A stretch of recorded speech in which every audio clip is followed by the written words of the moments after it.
While horror is often regarded as the most fertile genre for filmmakers to make their start in the industry, making a horror film is still no picnic, as evidenced by the toils of these 10 upcoming films. From issues with the cast and crew to creative misgivings, and perhaps even the belief of many that there's no reason for them to actually exist, these movies simply can't triumph without addressing these problems head on. I'm Sean Ferrick for What Culture Horror, and here are 10 upcoming horror movies facing one big problem. Number 10. The game already feels like a movie Until Dawn. Though the upcoming adaptation of hit horror video game Until Dawn has some solid pedigree behind it, with director David S. Sandberg and writer Gary Doberman, it's tough to discount the concern that the interactive drama game already feels like a movie. With its emphasis on cinematic visuals over modest at best gameplay, Until Dawn basically splits the difference between a film and a video game, at which point you have to ask, why bother making it a movie at all? For Until Dawn to actually justify its own existence, it'll need to be more than a lukewarm nostalgia fest. But at the same time, there are also sure to be those fans upset that it isn't directly adapting the game, so it's gonna be very hard to please everyone. Number 9. Nobody wants to release it. The Toxic Avenger remake. After being shot in the summer of 2021, Macon Blair's remake of the classic trauma film The Toxic Avenger had its belated premiere at Fantastic Fest in 2023, where it scored a predominantly set of positive reviews from critics. But over a year later, the film is still awaiting release and is only additionally screened at 2 other genre film festivals, the last of which was back in October 2023. Despite solid reviews and starring Peter Dinklage in the lead role, reports state that distributors have dubbed the film unreleasable due to its niche subject matter and gory content, deeming it too out there for a theatrical release. And so, The Toxic Avenger is trapped in an awkward and frustrating state of limbo, with no distributors biting as of yet. Number 8. The franchise can't move past John Kramer, Saw 11. It's nothing short of a miracle that Saw X, or Saw 10, turned out to be one of the very best Saw movies, slotting surprisingly neatly into the series' twisted chronology as an interquel taking place between the first and second films. And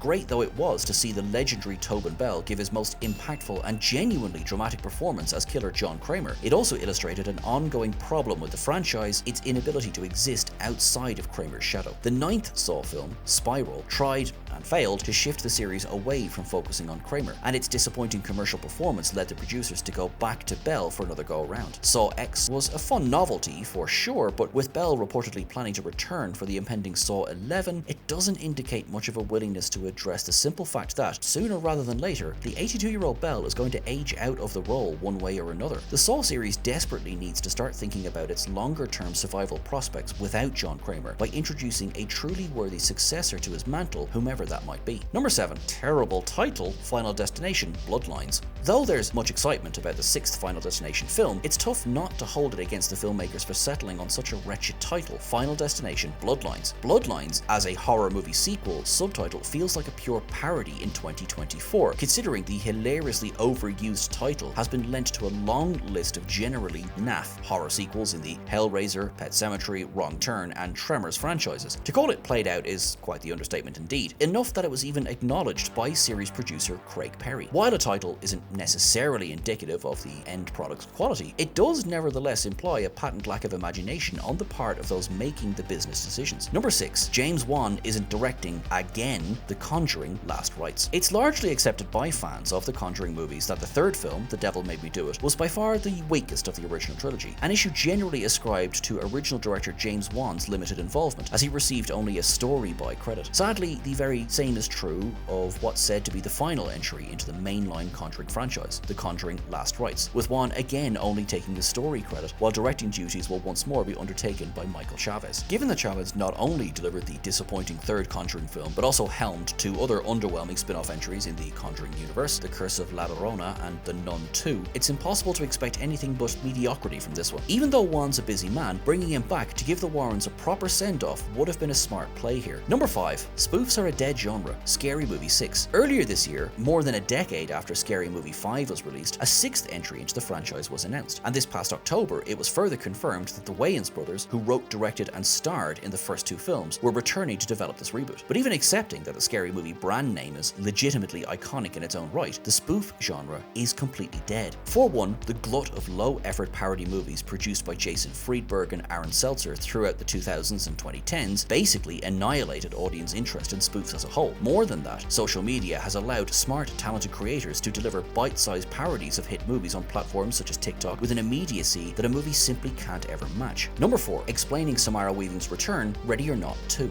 Ready or Not was a terrifically entertaining horror romp, albeit one that seemed like a perfect one-off feature, enough that it was easy to assume the faint whispers of a possible sequel wouldn't ever amount to anything. But earlier this year, it was confirmed that a sequel was indeed in active development with a new director, Adam Robital, and just recently, original star Samara Weaving was announced to be returning. Yet for many, the most natural route for a Ready or Not sequel was a standalone follow-up focused on another person caught in the middle of a demonic ritual, rather than bringing Weaving's grace back for an implausible second go-round. After all, on paper, this has a lot of the same "gee golly, it's happening again" energy that defined ridiculous sequels like Home Alone 2, no matter how much I loved it, and The Hangover Part 2. It'll require some seriously finessed writing to make audiences buy into this scenario befalling grace once more, which isn't necessarily a great starting point creatively. Number 3, nobody asked for it, the Blair Witch Project Reboot. Perhaps the single toughest hurdle to any film's existence is total indifference from its own target audience, as is most certainly the case with the recently announced reboot of the found footage masterpiece The Blair Witch Project. Lionsgate and Blumhouse confirmed that the reboot was in development earlier this year without the involvement of original filmmakers Daniel Myrick and Eduardo Sanchez, or cast members Joshua Leonard, Heather Donahue, and Michael C. Williams. The cast and crew have spoken extensively about their disappointment in being left out of the new film, but honestly, given how neither of the current cinematic follow-ups to the original 1999 film delivered worthy results, there's clearly minimal at best fan interest in another movie. Not all horror movies were built to be franchises, and evidently the Blair Witch Project works just great as a single standalone entity. Couple this with the undeniable decline of the found footage subgenre in recent years, and the desire for a new Blair Witch just isn't there. Number 2, the Carpenter sisters' absence, Scream 7. To call development of the 7th Scream film awkward is quite the understatement, for though this should have been a slam dunk of a sequel to put together after the success of Scream 6, everything fell apart late last year. It all began when lead Melissa Barrera was fired from Scream 7 after making pro-Palestine remarks on social media, and co-star Jenna Ortega departed the movie the very next day, allegedly over a salary dispute, though many naturally believe that she really departed in solidarity with Barrera. This led Scream 7 to be reworked, shuffling out the Carpenter sisters and bringing Neve Campbell back to reprise her role as original heroine Sidney Prescott, with franchise creator Kevin Williamson in the director's chair for the first time. Given that Scream 7 was expected to be the trilogy-capping final chapter in the Carpenter story, the sequel is in the uncomfortable position of either having to explain their absences or just not mentioning them altogether, neither of which is likely to go down well with the fanbase. Plus, with many feeling that Sidney's story was quite ably wrapped up in the 5th Scream, there are those lamenting that she's being pulled back into the fold at all. Number 1, The Law of Diminishing Returns, The Strangers, Chapters 2 and 3. This year's reboot of The Strangers wasn't a good movie at all, but to be completely fair to it, the slasher retread grossed almost $50 million worldwide against a tight $8.5 million budget. All the same, Lionsgate quite ambitiously had director Rennie Harlan film an entire trilogy of new Strangers movies back to back, with Chapter 2 set to drop next year and Chapter 3 at an unspecified date. Except, given that Chapter 1 landed a C cinema score, it doesn't exactly suggest there to be much audience interest in seeing this story develop into a trilogy. Though the sequels are basically too low budget to bomb outright, squeezing out a trio of mediocre movies in quick succession seems like an easy way to kill off overall interest in the horror brand in record time. They're not thinking about the long game here at all. With that in mind, I hope you enjoyed this list. Thank you so much everyone for watching along. You are awesome, you are wonderful. Please make sure you're following us on the various socials. We are at What Culture Horror. I am at Sean Ferrick. You will find me there as well. You are great, and you know what? I think whatever big issues we're facing in the future, as long as we do it together, we may just make it. Thanks very much, folks. Bye.